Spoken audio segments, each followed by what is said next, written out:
CBS 6 News at 11 starts with a breaking news alert. Good evening. I'm Bill Fitzgerald in for Julie tonight. It is a violent night in Richmond. Police investigating two deadly shootings on the city's south side, one of them inside a busy store. Crime Insider John Burkett joins us live with details now on both incidents tonight. John. And Bill, police wrapping up their latest investigation here on Irvington Street on the city's south side. Just about 5 minutes ago, the last officer about to pull off here. Well, they arrived here after shots fired call here about 8 o'clock tonight. Police arrive on scene and they find a man dead on a front porch. They then start their investigation. Forensics came out here. Major crimes detectives came out here and stayed out here for the better part of 3 hours. This after there was another deadly shooting, as you said, on the city's south side, not too far from where I'm standing. It happened at the Dollar General store inside while customers were inside.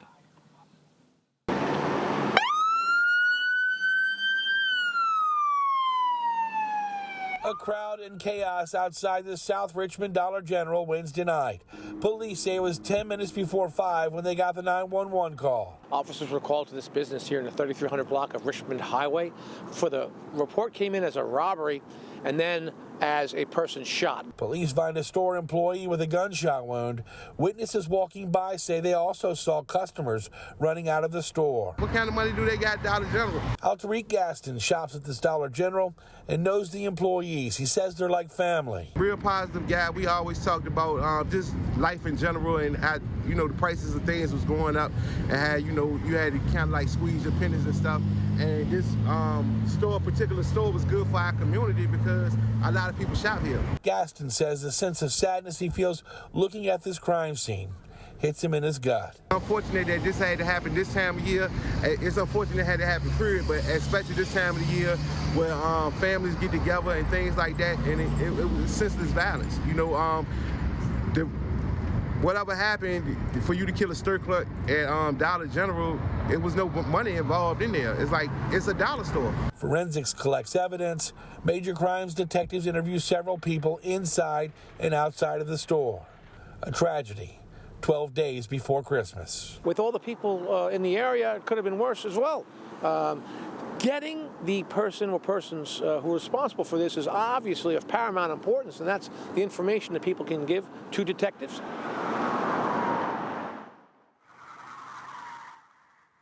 And Bill, the Dollar General store murder number 61 for the city this year. The Irvington Street one behind me, that marks number 62 on the books compared to 60 and 22 last year. So we have 62 this year, 60 last year. Detectives in for a long night tonight investigating both these recent incidents.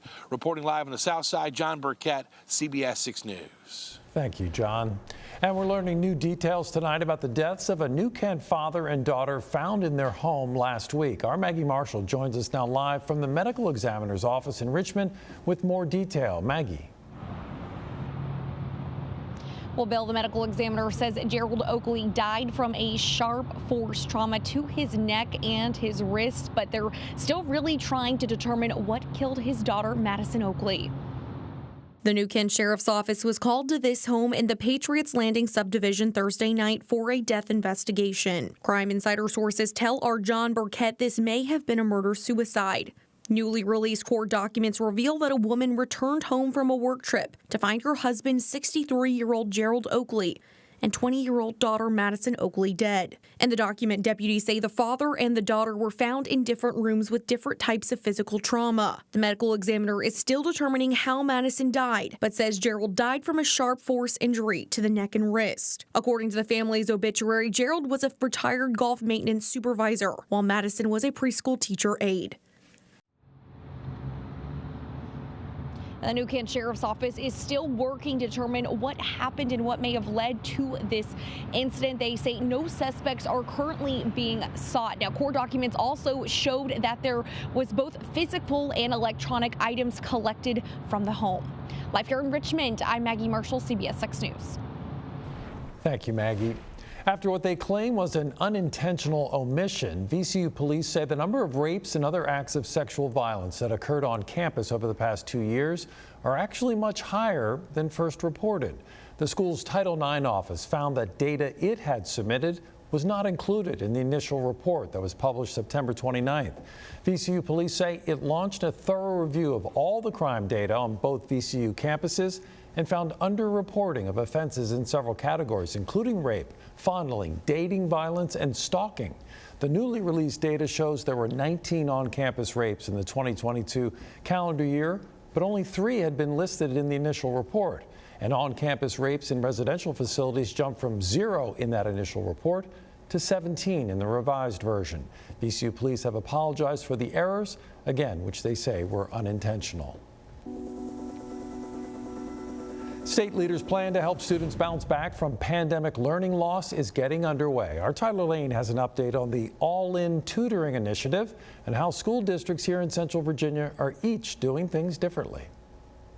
As parents across the Commonwealth notice their children struggle to keep up in school, these kids have never been further behind due to the impacts of COVID-19 and virtual learning. From what I've noticed, and they're very weak a little bit in the reading and their math area. It's kind of challenging to them. Virginia's top leaders have a plan to address it with an allotment of $418 million from the state to school divisions to combat learning loss, or the All-In Initiative, which is now underway. I think it's going fantastic. I'm really proud of our school divisions. Dr. Lisa Coons is the superintendent of public instruction for the Virginia Department of Education. She says the program came about after low SOL scores showed that our schools were recovering at a slower pace than schools in other states. One of the things that Virginia has been doing is all their school divisions have been working very hard, but no one was bringing in the new research, the new evidence, the new experiences that were really changing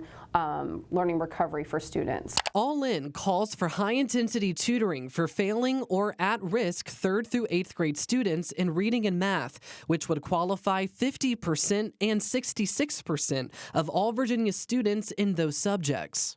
Nationally, data from the U.S. Department of Education last year shows that just 11% of students received high-dosage tutoring in school. Looking at the trends nationally, do those numbers seem doable and achievable? That doesn't mean that 50% or 66% of our students aren't already receiving support. It's just helping us understand the volume of students who are at risk. And it is ambitious. She says every district is doing it differently. For example, Chesterfield hired 53 tutoring coaches and utilizing digital tools and online tutoring resources, though at least one school board member there pushed back, saying what the district really needs from the state is mental health support. What might, along those lines, help our kids more than tutoring in a time of stretched resources? And while our tutoring program is great, the research shows that online tutoring doesn't work for literacy. But the superintendent was quick to disagree. We think the materials that we have into place, the people we have in the buildings, are going to be very successful. Richmond says they're hiring 90 additional tutors and already received 100 applications. Hanover says they're actively filling positions and will implement the All-In program in January. Henrico says they're not making any big changes, just expanding upon existing resources. There's some school divisions who are rolling out a much larger tutoring program where other school divisions already had some of these things started. So what we want to see at the end of the year is that all students are being supported. And that was our Tyler Lane reporting. Tyler asked Dr. Coons if there were any challenges finding available tutors in a time when some districts continue to face teacher vacancies. She said she has not heard any of those concerns, but says the plan does allow for flexibility in the case that a division might struggle to find staff or fill positions. Alexandria, Virginia could soon become the home of the Washington Capitals and Washington Wizards. That tentative deal was announced by the governor today for the NHL and NBA teams. Sports director Lane Casadante joins us now in the studio to break down the deal and what comes next. Lane? Governor Youngkin aims to cross Virginia off the list of states that do not host a major professional sports team by bringing 2 of them across the Potomac into Alexandria in the next 5 years. Youngkin announced a $2 billion Sports and Entertainment District slated for Potomac Yard next to Reagan Airport in Northern Virginia. The centerpiece of the new complex will be an arena to host the Wizards and Capitals, who currently play in downtown D.C. and have since 1997.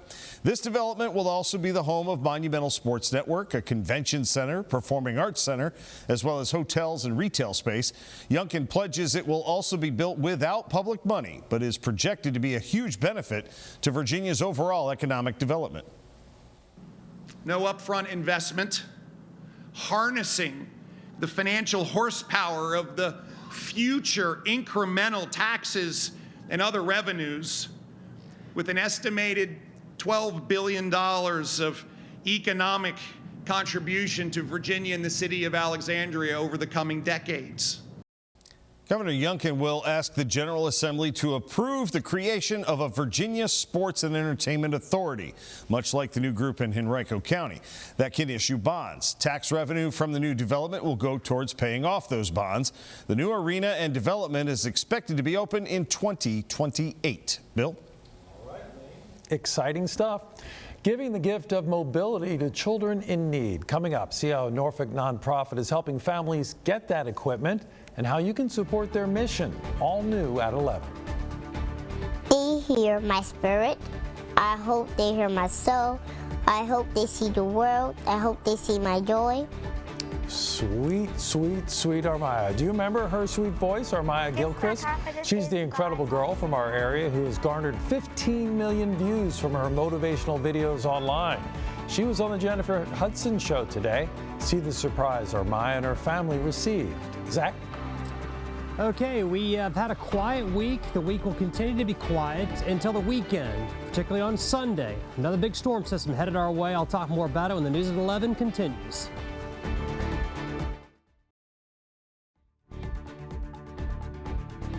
Families of children with disabilities know how expensive it can be to give them the care they need. The biggest expense? Wheelchairs and walkers.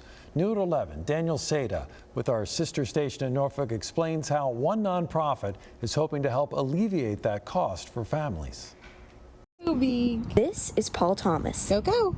His mom and Nana say the 3-year-old is always on the go. We say he's in his teenager year. Challenges us every step of the way. Yes, he does. Paul was diagnosed with spina bifida before birth. It's a condition where the spine and the spinal cord don't form properly, and it makes getting around more difficult. He was delayed in walking and delayed in rolling over, crawling, sitting up. You know, all those was a delay. Thomas says paying for walkers and wheelchairs as well as other medical bills are big problems. The average cost is about $1,500, and it's not always feasible. Because it takes months for insurance to approve any equipment you might need. And by that time, your child has grown out of whatever they send you. Melissa Rose, a pediatric physical therapist, says many children need more than one piece of equipment as they grow. That's not the only issue with insurance. Typically, insurance companies will approve one piece of equipment every 5 years. And children grow a lot faster than every 5 years. One solution is coming from Children's Assistive Technology Service. The nonprofit collects and fixes donated and outgrown equipment. So that children that don't have insurance or insurance has denied, we can give them all of this equipment free of cost. The nonprofit says they helped 250 Hampton Roads children in 2023. Money is raised for the equipment through fundraisers and grants. And that was Danielle Seda reporting. If you would like to help with the work CATS does, you can learn more on their website, atdevicesforkids.org. An inspiring 11-year-old Prince George girl whom you first met here on CBS 6 several years ago took her infectious smile and confidence to the Jennifer Hudson Show today. We featured Armaya Gilchrist in 2019, who was just 7 at the time, during our Monday Motivation segment. Look at that cute thing. When she was just a few months old, she was diagnosed with optic nerve hypoplasia. That causes blindness. Armaya went viral for her infectious energy and positive spirit, and motivational moments featured online, earning the 11-year-old over 15 million views. She told Jennifer Hudson what it means to make an impact on others. It feels amazing because my goal is to spread the word out there, the word of God, and to help people because you never know what people are going through. And I want them to know that they can do everything and anything they put their mind to. Amazing stuff. Hudson says because Armaya is such an inspiration, she surprised the family with a 4-night Disney cruise. Armaya says one of her dreams is coming true with this trip. And it's mighty chilly out there, but we did have kind of a nice day today. However, there might be some more cold on the horizon. The man who knows, Chief Meteorologist Zach Daniel. Zach? Yeah, it's cold out here right now, Bill. Temperatures in much of the area already dropping down to below freezing, and still a lot of night ahead of us here. It was a good day, though. Let me show you how we did for today. The morning low temperature was 29. We made it all the way up to 59, though, this afternoon. So it turned out to be pretty comfortable today. Tomorrow, we're going to take a step back. It's going to be easily 10 degrees colder for tomorrow's high, but then we're going to warm back up as we get into Friday. Outside right now, the current temperature here has dropped down to 35 degrees. We have clear skies and dry air. And so the temperature will continue to drop tonight down into the 20s. Other temperatures out there, it's already down to 31 up in Ashland. It's 30 in West Point. 26 degrees over in Chester. In fact, quite a few locations already down into the 20s. Let's check out the view through our Sky Tracker camera. It is a clear sky tonight, and ongoing right now is the Geminid meteor shower. I actually stepped outside here just a moment ago, looked up. Didn't take long to see one of these, maybe about a minute and a half, and I saw a faint one streak across the sky. Not all the way across the sky, just a little bit of the sky, but saw one nonetheless. And so you can see them tonight. Just wrap up because it's cold, and when you're standing there not moving around, it feels even colder. But you could easily see a handful of meteors in not too long a period of time if you go out there and let your eyes adjust and just kind of look straight up overhead. All right, skies are clear across the area. We've got a big area of high pressure back to our north and west. That will keep skies clear throughout the day tomorrow and also keep us cool as well. And then back to the west, this big storm system, area of low pressure is cranking up a lot of snow for the Rockies and a lot of rain for the central and southern plains. That's a big piece of the storm system headed our way for the upcoming weekend. Lows tonight will be in the 20s, and some areas will be in the low 20s. Highs tomorrow are going to make it into the mid and upper 40s. Most places will stay in the 40s. If you get up to 50, it's probably going to be just at 50, so most of the day in the 40s. A cold day despite having full sunshine, so it will be a pretty day, but you'll want to have your jacket with you throughout the day. Rest of tonight, skies will stay clear, and you'll have sunshine throughout the day tomorrow. As we get into Friday, another day with full sunshine, but Friday will be a milder day. We'll be back up into the mid and some upper 50s out there on Friday. Saturday, clouds will begin to move into the area. No rain on Saturday, though, just some cloud cover as the day wears on. Here we go Sunday. This is Sunday morning at 7 o'clock. Big storm system developed. This will be an all-out nor'easter heading up the coast and spreading a lot of rainfall into the mid-Atlantic. There's the potential here for several inches of rainfall and some gusty winds as well. And then on Monday, everything tends to wrap up. Here's what we're looking at in terms of what this will bring us in central Virginia. Rainfall widespread 1 to 2 inch total, some areas 2 to 3 inches. Wind gusts widespread 30 miles per hour plus on a gust. It's not going to be that way all day long, but some gust over 30. It could be a few over 40 as well. Snowfall is just not going to be enough cold air here. The snow is going to be limited out into the mountains. There will be some coastal flooding as well. That looks pretty likely. All right, lots of sunshine next couple of days. Chilly tomorrow, warm up on Friday. Storm system moves in on Sunday. All right, thank you, Zach. A judge's ruling could impact VCU. Yeah, it's a complicated story, but we'll tell you why a federal judge in West Virginia could have an impact on Saturday's game against Temple. 5, 4, 3, 2, 1, touchdown! It's time for the Loyalty Automotive CBS 6 Sports Desk. Good evening, everyone. A federal judge in West Virginia has issued a temporary restraining order against the NCAA regarding student athletes who transfer schools more than once. Judge John Preston Bailey agreed with a lawsuit filed saying the NCAA's rule limiting transfers violates antitrust laws. But His order is only good for the next 14 days. VCU guard Joe Bamasil would be eligible to play under this temporary ruling, but it is unclear tonight whether he will suit up for the Rams this Saturday against Temple. Any appeal in the opposite direction could cost Bamasil his ability to play beyond this season if he loses his redshirt year. VCU is considering all of their options in this matter. They will have a more definite statement on the ruling and Bamasil's status on Thursday. As we've been reporting all afternoon, Governor Glenn Youngkin announced a new sports and entertainment development in Alexandria that will be the new home for the Capitals and Wizards, as well as Monumental Sports and Entertainment. The project in Potomac Yard will have a new arena for both teams and finally cross Virginia off the list of states that do not host Major League professional sports. The new arena is scheduled to be up and running by 2028 and will include a new performing arts center as well as other retail outlets, but most importantly will bring the NBA and the NHL to the Commonwealth full-time. You're also the only state, the most successful state without professional sports teams. So I think this is a big, big moment that kind of is a capstone for that journey on making Virginia a major driver and a major part of this whole new economy. The final CBS 6 910 The Fan High School Coaches Poll sees the Springers of Highland Springs in the spot that they've had most of the season, 19 of 21 first-place votes after going 13-2. Manchester, Varina, Thomasdale, and Matoaka's best season in almost 2 decades as they round out the top 5. Benedictine got 2 first-place votes for winning their state championship. They finished 11-1. Dinwiddie, Armstrong, Trinity, and Huguenot with 2 city schools making the top 10. Former JMU coach Curt Cignetti announced his staff at Indiana today, and it includes several coaches who just finished the regular season with him at JMU. Only 4 remain on staff in Harrisonburg, not counting new head coach Bob Chesney, who will not have any role in their upcoming Armed Forces Bowl appearance. Acting head coach Damian Wroblewski has had to assemble a temporary staff just to get the team ready for their first bowl game, including grabbing a couple of guys out of retirement. I don't know if I'll ever find the words of gratitude and thanks for these people, but they left their families, they left their jobs to come be here for 3 weeks with us and help us have a great bowl experience. Finally tonight, UVA fullback Mike Hollins has been honored with the Orange Bowl Courage Award given by the Football Writers Association of America. He is the lone surviving player of last fall's campus shootings in Charlottesville that took the lives of 3 of his teammates.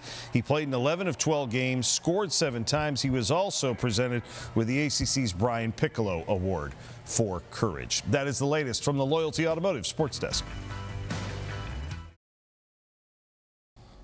And Zach, we're looking at a frosty morning. Yeah, it's going to be cold tomorrow morning, low to mid-20s, 27 here in Richmond, a high of only 47 tomorrow, so not a big warm up. Today we warmed up 30 degrees from our morning low. Tomorrow we'll only warm up 20 degrees because it is a colder air mass that'll be in place. That'll be despite full sunshine. We'll warm up nicely though on Friday, rain Sunday. All right, thank you, Zach. Thanks for watching. Stephen Colbert's up next. Good night.